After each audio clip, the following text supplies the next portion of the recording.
Hello everyone, most welcome. Today I am going to discuss about synonyms. आज मैं कुछ important synonyms लेकर आया हूँ जो एग्ज़ाम में बार बार पूछे जाते हैं।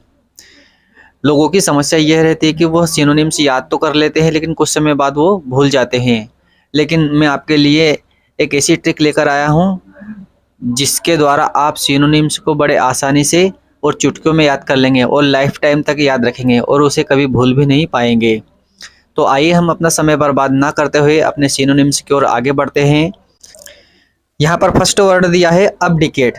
अबडिकेट का मतलब होता है पद त्याग देना या छोड़ देना। अब देखिए इस वर्ड को कैसे याद रखा जा सकता है। अबडिकेट का साउंड डिकेत जैसा आ रहा है। डिकेत को आप जानते होंगे, राकेश डिकेत। राकेश डिकेत कौन थे? किसान आंदोलन के मुख्य नेता राकेश डिकेत थे। उन्होंने अपना आंदोलन दिल्ली में छिड़ा था और उस समय वह मुख्य नेता के रूप में फेमस हुए थे, राकेश डिकेत। तो राकेश डिकेत के नाम के ऊपर हम अबडिकेट वर्ड को याद रखेंगे। राकेश डिकेत ने किसान आंदोलन का जो मोर्चा संभाला था, किसान आंदोलन का जो उन्होंने लीडरशिप की थी, तो जब उनकी मांगे पूरी हो गई तो उन्होंने अपने आंदोलन को स्थगित कर दिया, मतलब अपने आंदोलन को छोड़ दिया। तो इस टाइप से इस वर्ड को बड़े आसानी से याद रख सकते हैं कि अबडिकेट का मतलब होता है छोड़ देना या पद त्याग देना। आई होप यह वर्ड आपको बहुत अच्छे से समझ में आ चुका होगा। तो अबडिकेट को हम राकेश डिकेत के नाम से याद रखेंगे। इसका सिनोनिम है अबंडन।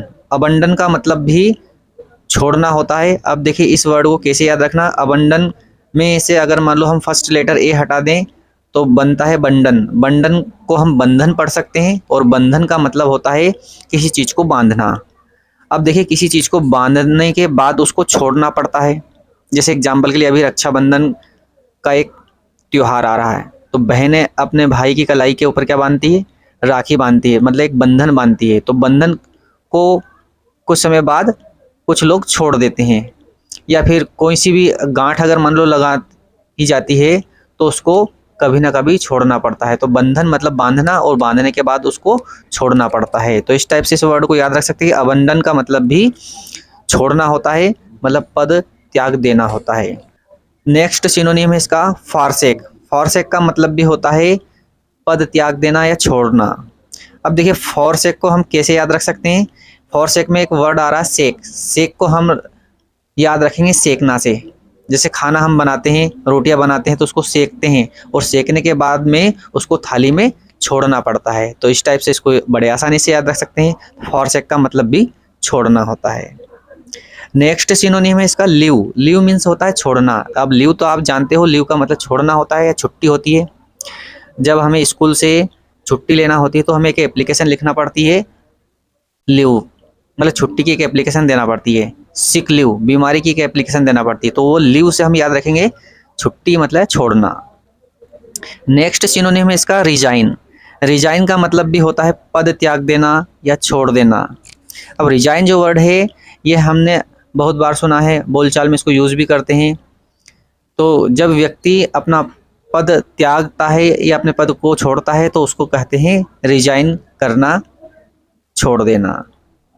इसके बाद में इसका नेक्स्ट सिनोनिम है क्वाइट। QUIT। स्पेलिंग अच्छे से याद कर लें इसकी। क्वाइट का मतलब भी होता है पद त्याग देना, छोड़ देना। क्वाइट का मतलब भी होता है। देखिए स्टूडेंट इसमें काफ़ी भ्रमित होते हैं क्वाइट वाली स्पेलिंग में। क्वाइट की स्पेलिंग है यहाँ पर QUIT। क्वाइट का मतलब होता है पद त्याग देना, छोड़ देना। यदि इस क्वाइट के अंत में अगर मान लो मैं ई जोड़ देता हूँ तो इसका अर्थ परिवर्तित हो जाएगा। इस क्वाइट का मतलब होता है पूरी तरह से।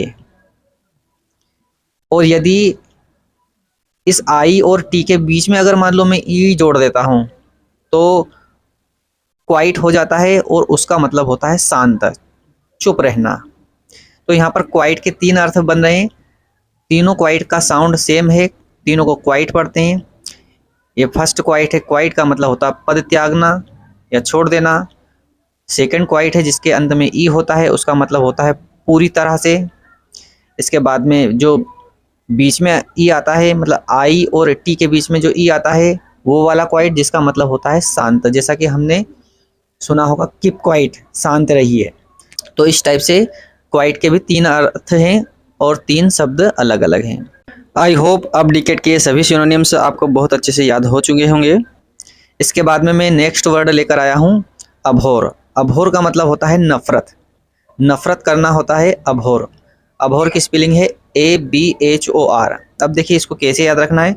अभोर का साउंड भोर जैसा आ रहा है, अगर मैं इसमें से ए हटा दूँ तो बचता है भोर, और भोर मतलब होती है जो सुबह का जो टाइम होता है, सूर्य उदय से पहले का जो टाइम होता है, मतलब 5 बजे का जो टाइम होता है सुबह का, उसको बोलते हैं भोर। जैसा आपने सुना होगा भोर का तारा। अब देखिए भोर जब होती है तो हमें जल्दी उठने की आदत डालनी होती है, और कुछ स्टूडेंट्स जल्दी नहीं उठते हैं तो उनकी जो रजाई है उनकी मम्मी खींचती है। तो अब जब उनकी रजाई खींचेगी तो उनको कैसी फील होगी, उनको नफरत जैसी फील होगी। तो इस टाइप से इस वर्ड को याद रख सकते हैं कि अभोर मतलब भोर। नेक्स्ट सिनोनिम है इसका हेट। हेट का मतलब होता है नफरत करना।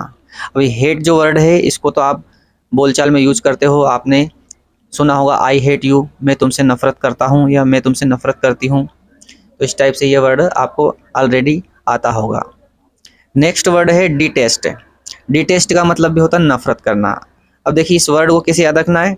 डिटेस्ट में एक वर्ड है डी और सेकंड वर्ड है टेस्ट। तो देखिए टेस्ट जब टीचर आपका टेस्ट जब लेते हैं क्लास में, तो अगर आपकी तैयारी नहीं है तो आपको नफरत जैसी फील होगी, मतलब आपको नफरत होने लगेगी टेस्ट से। क्यों नफरत होने लगेगी? क्योंकि आपने कोई तैयारी नहीं की है।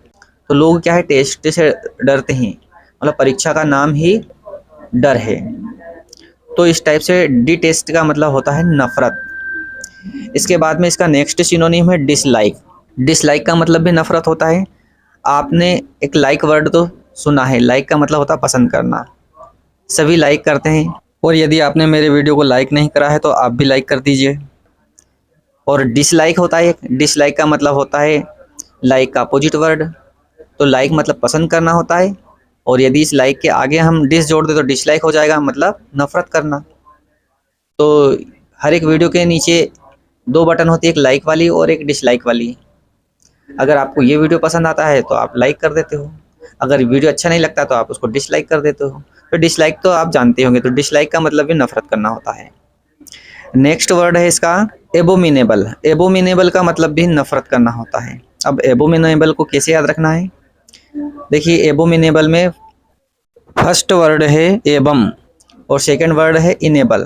तो एबम को हम बम, इसमें बम साउंड आ रहा है, और बम क्या होता है, बम आतंकवादी यूज करते हैं, और आतंकवादियों से हर एक व्यक्ति को क्या होती है, नफरत होती है। तो बम से हम याद रखेंगे बम, और बम यूज करते हैं आतंकवादी, और आतंकवादी से हर व्यक्ति नफरत करता है। नेक्स्ट सिनोनिम है लोथ। लोथ का मतलब भी नफरत करना होता है। अब लोथ को कैसे याद रखेंगे, लोथ को हम लोट से याद रखेंगे। लोट का मतलब लौटना।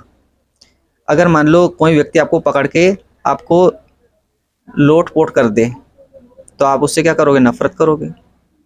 अगर आप उसको कीचड़ में या मिट्टी में लोथ देते हो तो आप उससे क्या करोगे, फिर नफरत करोगे। तो लोथ मतलब लोथना मिट्टी या कीचड़ में। जब मिट्टी या कीचड़ में लोथ दिया जाता है तो फिर नफरत होने लगती है। नेक्स्ट वर्ड है इसका एक्सक्रेट। एक्सक्रेट का मतलब भी होता है नफरत करना। अब देखिए इस वर्ड को कैसे याद रखना है। एक्सक्रेट में एक वर्ड आ रहा है रेट, RATE। रेट का मतलब होता है नफरत करना।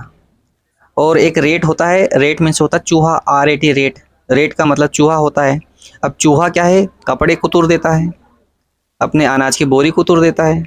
तो हमें चूहे से क्या होने लगती है, नफरत होने लगती है, क्योंकि चूहा हमें बार बार परेशान करता है। तो इस टाइप से इस वर्ड को हम याद रख सकते हैं कि रेट हमें नफरत करने के लिए मजबूर करता है। तो एक्सक्रेट का मतलब होता है नफरत करना। इसके बाद में अभोर का लास्ट वर्ड है डिस्पाइज। डिस्पाइज का मतलब भी नफरत करना होता है। तो यहाँ पर हमने अबडिकेट और अभोर से रिलेटेड 30 वर्ड यहाँ पर कंप्लीट कर लिए हैं, और ये सभी वर्ड हमने बड़े आसानी से ट्रिक का इस्तेमाल करके इनको याद किया है। यदि आपको यह वीडियो पसंद आया तो कृपया इस वीडियो को लाइक करें, चैनल को सब्सक्राइब करें और अपने फ्रेंड्स को शेयर करें। नेक्स्ट वीडियो में हम कोई नया सिनोनिम लेकर आएंगे। तब तक के लिए जय हिंद, जय भारत।